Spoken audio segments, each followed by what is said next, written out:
Dune was originally released way back in 1965 and is to this day one of the most successful science fiction novels of all time.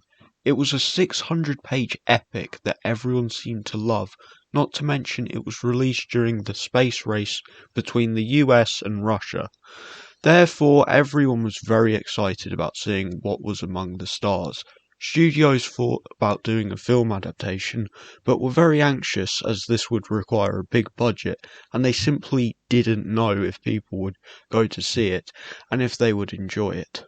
However, this book was a huge inspiration for Star Wars, which was a huge success, making over $6 million in its opening week. As a result, studios had faith in a Dune film. There were many ideas. First, there would have been a 10-hour epic directed by Jodorowsky, which would have featured a soundtrack by Pink Floyd. It would have been massive, but never saw the light of day due to creative differences with the studio. Then Ridley Scott was considered, who would have teamed up with H.R. Geiger, who went on to create the art for Alien. However, Ridley Scott's brother died and he didn't feel ready to make a big film, which would require a lot of dedication, and then it moved on to David Lynch in 1984. However, they tried to cram the whole novel into a 2-hour runtime, and as a result, the film was a failure. In 2000, there was a mini-series which the fans enjoyed, but the years passed, and that leads us to where we are today. The film opens with a monologue read by Zendaya's character Shani about the planet Arrakis, which is a giant desert full of sand dunes and giant worms, but the reason this planet is so important is simply because of the spice melange.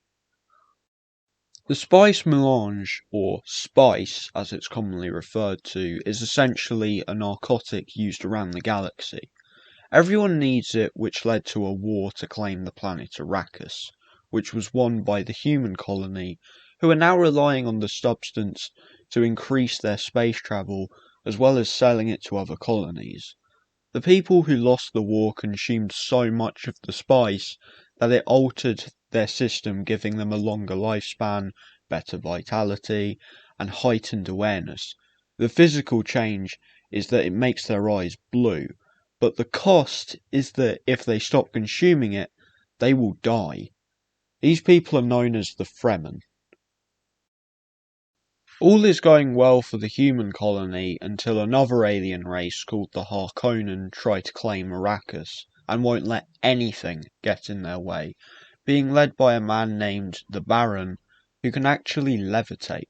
But the way the film uses music anytime the Baron is on screen just makes him seem very threatening and tells you he's not to be messed with. Overall, this film firstly looks stunning. The world has fully been captured with the massive sand dunes and ginormous worms in the ground. The colour grading is brilliant, as it really does look boiling hot, as well as the way that the sand sparkles showing the spice flowing through the air. The score is really good for the most part, fully telling the mood of the scene, but occasionally it can become a little too much, taking the focus away from the scene. The performances are all brilliant. None of it seems forced, with all the characters seeming genuine. Even Paul Atreides, who is brought up in a very civilized household, still shows his emotions in a subtle way.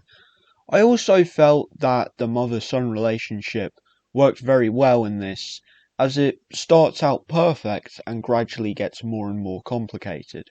The pacing of the film I felt was good, bearing in mind it's trying to tell the first half of one of the most complicated stories to ever be written.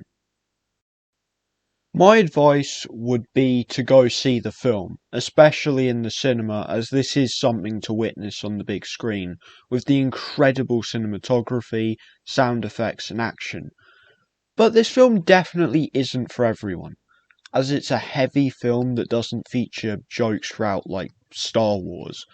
But I personally loved it, and I urge any science fiction fan to see the film, especially as Part 2 has now been confirmed, and I know that fans of the book will be much more pleased with this film than the 1984 version, as it just had time to tell the story, as well as all the effects and acting being a significant improvement. As always, if you enjoyed this video, don't forget to like and subscribe.